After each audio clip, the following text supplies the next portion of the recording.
अभी जो bilateral matches हुए थे ऑस्ट्रेलिया के साथ भारत के, उसमें और आज के मैच में कितना फर्क आपको नजर आया दोनों टीम के स्पिरिट को अगर देखा जाए? क्योंकि भारत की जो टीम है आज फील्डिंग बहुत जबरदस्त रही।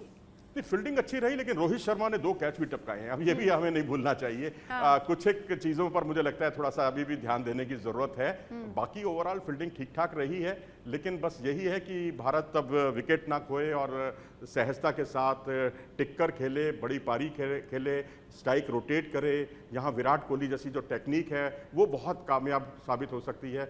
बड़े शॉट्स पर आप जाएंगे तो विकेट खोएंगे यहाँ पर, क्योंकि गेंद रुक कर आ रही है। आपके शॉट जो है आपके टाइमिंग गड़बड़ा सकते हैं, आप विकेट खो सकते हैं। यहाँ तक कि फॉरवर्ड डिफेंसिव शॉट खेलना भी मुश्किल हो जाता है ऐसी स्थितियों में, क्योंकि एडम जंपा कुछ इसी तरह के बॉलर हैं, इसी मिजाज के बॉलर हैं कि जिस तरह से वो लेंथ में बदलाव करते हैं, गति में बदलाव करते हैं, वो थोड़ा सा उस पर ध्यान देने की ज़रूरत है। बाकी आपके लिए मैं समझता हूँ एक खुशियों का पैगाम लेकर आएगा आज का दिन, क्योंकि उम्मीद अब जो है हमारे बल्लेबाजों पर अब टिक गई है। मनोज जी, क्योंकि 350 से 400 रन बड़ी आसानी से ऑस्ट्रेलिया की टीम बना लेती है और इसलिए आज उम्मीद भी की जा रही थी। आपको लगता है कि केवल पिच ही एक कारण रहा कि रन नहीं बन पाए, या कहीं ना कहीं बैट्समैन उतने अच्छे से परफॉर्म नहीं कर पाए, उनकी स्ट्रेटजी नहीं चल पाई?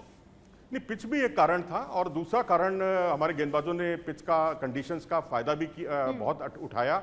और जिस कंडीशन पर गेंदबाजी करनी चाहिए, जिस लेंथ पर गेंदबाजी करनी चाहिए, उसका भारतीय खिलाड़ियों ने बहुत ध्यान रखा। अभी कुछ देर पहले ही आपने सवाल पूछा था, अभी जो ट्राई सीरीज, अभी जो द्विपक्षीय सीरीज दोनों के बीच में हुई थी, लेकिन उस सीरीज का और इस सीरीज में फर्क जमीन आसमान का ये मैं कहूँगा कि वहाँ पर कुल मिलाकर एक बेंच स्ट्रेंथ का इम्तिहान था। वहाँ भारत के प्रमुख खिलाड़ी नहीं खेले थे, और एक मैच में बाकी भी ऑस्ट्रेलिया की तरफ से प्रमुख खिलाड़ी नहीं खेले थे, तो वहाँ बेंच स्ट्रेंथ ने बाजी मारी थी। लेकिन इसकी तुलना आप कर सकते हैं जब बॉर्डर गावस्कर ट्रॉफी के बाद वनडे सीरीज खेलने ऑस्ट्रेलिया की टीम भारत आई थी मार्च में, और मार्च में उसने सीरीज जीती थी हमसे, तब उसको देखकर थोड़ा सा इस बात की आशंका होने लगी थी कि हमारे गेंदबाजों का क्या हश्र होगा, क्योंकि आखिरी मैच जिसका अभी आपने जिक्र किया उसमें जसप्रीत बुमराह और सिराज दोनों बहुत महंगे साबित हुए थे।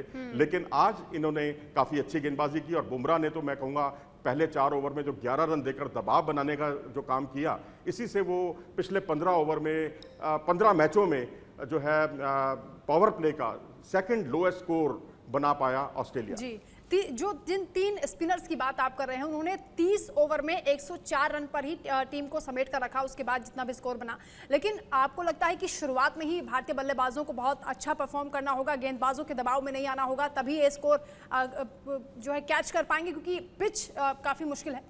जी हाँ, बिल्कुल पिच मुश्किल है, और यहाँ खाली स्पिनर्स ही नहीं, पेसर्स जो है तेज गेंदबाज अगर अनुशासित गेंदबाजी करेंगे, सही लेंथ पर गेंदबाजी करेंगे, तो उनको भी कामयाबी मिल सकती है। मिचेल स्टार्क क्योंकि बाएं हाथ के तेज गेंदबाज हैं, हाल में उन्होंने बहुत हमें परेशान भी किया है, चाहे वो मुंबई के वानखेड़े स्टेडियम का वो मुकाबला हो मार्च में जो खेला गया था, इसके अलावा विशाखापट्टनम का मैच याद कीजिए जहाँ 5 विकेट उन्होंने चटकाए थे, हमारे टॉप ऑर्डर को बिल्कुल तहस नहस कर दिया था। अभी यहाँ पर इन्होंने अच्छी अपनी फॉर्म का परिचय दिया, और अभी वार्म अप मैच में जो नीदरलैंड ही सही, लेकिन नीदरलैंड के खिलाफ भी उन्होंने हैट्रिक की। जिस तरह से उनकी इन स्विंगिंग यॉर्कर बहुत तेज़ी के साथ अंदर की तरफ आ रही हैं, बहुत खतरनाक है। स्पीड भी वो मेंटेन कर रहे हैं, 145 146 की रफ्तार से वो गेंदबाजी कर रहे हैं। तो मुझे लगता है उनको शुरुआती ओवरों में अगर आप खेल गए, और एडम जंपा को बीच के ओवरों में अगर आपने खेल लिया, तो फिर मैच मुट्ठी में है। कोई आपको पिच का मिजाज कैसा भी हो, बड़े आसानी के साथ भारत सहजता के साथ इस मुकाबले में जीत हासिल करेगा। लेकिन इन 2 गेंदबाजों से खास तौर पर ध्यान देने की जरूरत है,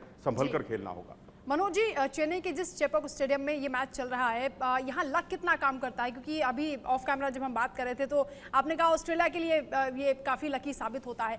आज ऑस्ट्रेलिया ने टॉस भी जीता, हालांकि बैटिंग करने का पहले फैसला किया, और उसके बाद ये 200 रन का स्कोर जो खड़ा हुआ, ये आपको लगता है कि लक यहाँ पर काम करने वाला है, या भारतीय जो टीम है वो बेहद घातक गेंदबाजी की तरह ही बल्लेबाजी भी करेगी?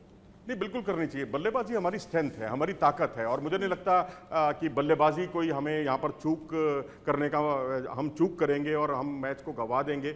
इतनी लापरवाही से तो मेरे ख्याल से नहीं खेलना चाहिए, खेलेंगे भी नहीं, क्योंकि अब हाल में हमने शहनशाह अफरीदी को हमने एशिया कप में, वो भी बाएं हाथ के तेज़ गेंदबाज हैं, बहुत सहजता के साथ खेले। पहले मैच में ज़रूर दिक्कत आई थी, उसके बाद हमने बहुत आसानी के साथ उनको खेला। तो मुझे लगता है कि यहाँ अगर अनुशासित गेंदबाजी होगी, जैसा कि उनके जो पुराने खिलाड़ी रहे हैं, गिलक्रिस्ट हैं, और तमाम जो पुराने प्लेयर रहे हैं, मैथ्यू हेडन हो, उन्होंने ये सलाह दी है ऑस्ट्रेलिया टीम को, आप तीसरे और चौथे स्टंप पर ऑफ स्टंप और ऑफ स्टंप की लाइन के चौथे स्टंप के बीच में अगर आप अपनी लाइन को रखेंगे तो उससे भारतीय खिलाड़ियों को परेशानी होगी। तो मुझे लगता है वही लाइन एंड लेंथ से वो गेंदबाजी करते हुए दिखाई देंगे।